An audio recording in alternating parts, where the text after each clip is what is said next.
2 सालों से हमारी एक ही डिमांड थी कि इलेक्शन करा दें। बड़ा प्रोटोकॉल मिल रहा हो तो बहुत तकलीफ होती है, शदीद दुख हुआ है, बहुत तकलीफ में रहे। तो अब आगे क्या प्लान है? अदालतों का सामना करना है या इसी तरह से जैसे आपने पिछले 8-6 महीने गुजारे इसी तरह से गुजारने? देखिए, हमने तो अदालतों को कभी छोड़ा ही नहीं, हमने हमेशा अदालतों से ही रिजू किया। हमारे लीडर ने हमें, हमारी तहरीक का नाम तहरीक इंसाफ है, तो इंसाफ के लिए हम हमेशा, हमने भी, हमारे लीडर ने रास्ता ही वही दिखाया है, अदालतों का रास्ता, आइन का रास्ता, कानून का रास्ता, इलेक्शन का रास्ता। हम तो इससे बाहर नहीं गए। 2 सालों से हमारी एक ही डिमांड थी कि इलेक्शन करा दें। अब इलेक्शन जिस तरह के हुए हैं वो मेरे से ज़्यादा आप सबको पता है कि क्या किया है। 8-9 महीने हमने जो तकलीफ़ें बर्दाश्त की वो इस इलेक्शन को लेने के लिए थी। अब इलेक्शन हो गए हैं और अब आवाम समझ रही है कि उनके हक पे उनके वोट के साथ क्या सलूक किया गया है, तो वो भी ज़ाहिर है हम अदालतों की तरफ देख रहे हैं। जो कुछ आपके साथ हुआ है इतना टाइम वो सबने देखा है, क्या चाहती हैं कि वो सब कुछ भुला के आगे बढ़ना चाहती हैं या कोई ऐसी चीज जिस पे आगे मूव ऑन किया जा सके? देखिए, या बदला लेना चाहती हैं, क्या करना चाहती हैं? देखिए, हम लोग सियासतदान हैं और मैं जमहूरियत पे बिलीव करती हूँ, डेमोक्रेसी की स्टूडेंट रही हूँ। Investigating democracy in theory and practice मेरी एमफिल का सब्जेक्ट था और मैं ये समझती हूँ कि डेमोक्रेसी पाकिस्तान में उसका भी इंसाफ के साथ साथ डेमोक्रेसी का भी हम हसूल कर रहे हैं। ट्रू स्पिरिट में अवाम को डेमोक्रेसी, जब अवाम को फॉर्म 45, 47, 48 समझ आ गया ना, तो समझे कि जमहूरियत की आमद है, अब इसे कोई रोक नहीं सकता। तो हमने ये तकलीफ़ें इसलिए बर्दाश्त की हैं कि इस मुल्क में जमहूरियत आए, हमारे बच्चों को ये सब कुछ बर्दाश्त ना करना पड़े जो हमारे साथ गुजरी है। और मेरे पास अभी भी मोबाइल पे नंबर स्कॉटलैंड का ही है, हूँ मैं पाकिस्तान में। टारगेटिंग की जाए जो कि हुई अनफॉर्चुनेटली। तो 8-10 महीने जो हमने तकलीफ के गुजारे हैं, इधर इसी मुल्क में गुजारे हैं, अपने शहरों में ही गुजारे हैं, कभी एक शहर में कभी दूसरे शहर में। उस दास्तान में एक अच्छी बात ये हुई कि मैंने पहले 2-3 थीसिस लिखे हुए, एक और लिखूंगी अब। और ये पूरी दास्तान जो है वो जमहूरियत की राह में हमने क्या क्या क्या दुख बर्दाश्त किए और जो अभी हमारे लीडर बर्दाश्त कर रहे हैं, ये भी एक डॉक्यूमेंट होगा। आने वाली नस्लों को शायद याद रहे कि हमारे पीछे गुजरी है नस्ल या हमारी जो माएँ बहनें ये सारी हैं, सब ने कितनी तकलीफ और जुल्म बर्दाश्त किए। लेकिन हमने ये इंतकामी सियासत का की ना पहले कभी हमने कोशिश की है और ना हम आगे करेंगे। हमारा एक ही मकसद था कि फ्री एंड फेयर इलेक्शंस हो जाएं। फ्री और फेयर तो नहीं हुए, इलेक्शंस हो गए हैं। अब इनको हमने फ्री कैसे करवाना है और फेयर कैसे कराना है उसकी स्ट्रगल है और उसमें मेरा ख्याल है अब हम अकेले नहीं, आवाम साथ। अच्छा कमल, शबो रोज कैसे गुजरे आपके? कहाँ कहाँ थी आप? पंजाब में थी, केपी में थी, जीबी में थी, कहाँ कहाँ के सफर किए इस 2-3-4 महीनों में? सिर्फ पंजाब में थी, ना जेबी गई, ना केपी गई, ना स्कॉटलैंड गई, सिर्फ पंजाब में थी। आपके बारे में तो बड़ी अच्छा, तो कहाँ पंजाब में? खबरें चलाने वाले से ये पूछे कि पासपोर्ट तो हमारे कैंसिल किए हुए हैं, स्टॉप लिस्ट में हमें डाला हुआ था, 11 तारीख के बाद से हमें स्टॉप लिस्ट में डाला हुआ था, जो बंदा एयरपोर्ट गया है वो पकड़ा गया है। तो और मैं तो जख्मी थी, 15 दिन तो मैं उठ ही नहीं सकी थी। जिस तरह की 9 मई को डी चौक पे पुरअमन हमने एहतजाज करने पे हमें तशद्दुद का निशाना बनाया गया था, लेकिन चलाने वालों ने जो खबरें भी चलानी, किस दिन का इंतजार है अब आपको? किस दिन का इंतजार है? मुझे जी जिस तरह लोगों को चांद देखने के बाद ईद का इंतजार है, उसी तरह अब इलेक्शन होने के बाद हमें हुकूमत का इंतजार है और अपने लीडर का इंतजार है। अपने लीडर का इंतजार है। अच्छा चलो ये बता दीजिएगा कि आप इलेक्शन, कुछ लोग जीत गए, कहाँ कहीं हुकूमत बन रही है पीटीआई की, कहीं नून लीग, कहीं पीपल्स पार्टी बना रही है, यानी मुख्तलिफ मखलूत हुकूमतें बन रही हैं। आप बताइएगा दिल से आपका पैगाम क्या है?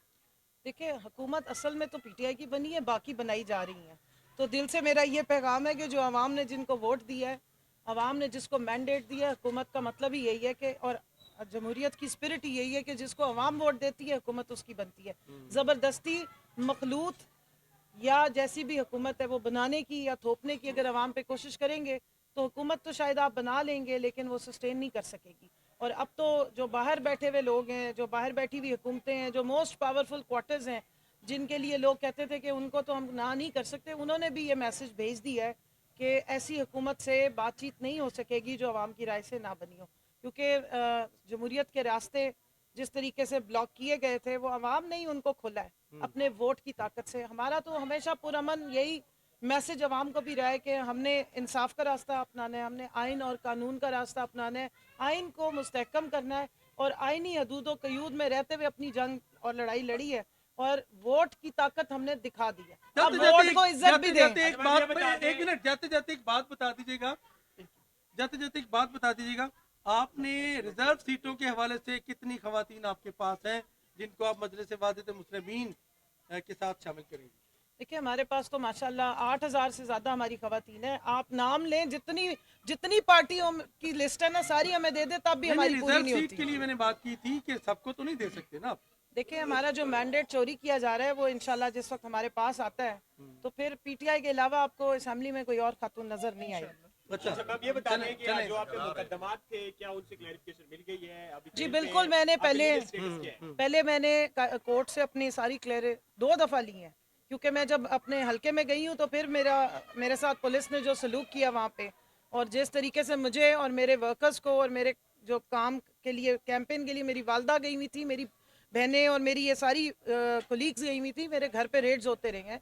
फिर मैंने दोबारा इलेक्शन कमीशन को लिखा, कोर्ट में लिखा, क्लियरेंस रिपोर्ट जमा कराई कि भाई मेरे पे अब कोई मुकदमात नहीं है तो क्यों अटैक किए जा रहे हैं। अब इसके बाद बन जाए तो कुछ कह नहीं सकती हूँ, क्योंकि मुकदमात भी वहाँ यहाँ पर ऐसे ही बनते हैं जैसे बाहर बादल आते हैं और बारिश हो अच्छा मैम, जाती है। जब आप अंडरग्राउंड थी तो तब एक और खातून रहनुमा सामने आई थी, नौरीन, और उनके बड़े ट्रेंड भी चले। वो ख्वाहिशमंद थी कि वो सदारत के लिए, वुमेन विंग की सदारत के लिए कंटेस्ट करती। उनसे कोई तारुफ है आपका? उन्हें जी जी, मैं उन्हें बड़ी अच्छी तरह जानती हूँ, लेकिन वो जिस पार्टी में शामिल हुई है वहाँ वो बेशक सदर बने, वो पीटीआई से उनका ताल्लुक अब नहीं है, वो छोड़ चुकी है, पिछले साल ही वो छोड़ के चली गई थी।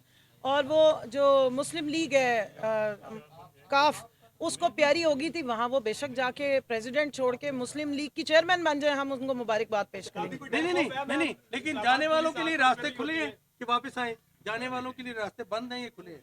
देखिए ये डिसीजन जो है ना, ये बानी चेयरमैन इमरान खान साहब का है कि जो किस तरह से छोड़ के गया है और उसने किस तरह से आना है। कुछ हमारे भाई हैं जिन्होंने बहुत जुल्म बर्दाश्त किया और उनसे ज़बरदस्ती उनके गले में पटके डलवाए गए, और आपके इस फोरम से मैं ज़रूर ये कहूँगी कि देखें, किंग मेकर सिर्फ अल्लाह की ज़ात है। इज़्ज़ो मंतशा व तो ज़िल्लो मंतशा। बड़े बड़े कहते थे हमने वज़ीर आज़म बनाया, हमारे हाथ में सारी गेम है।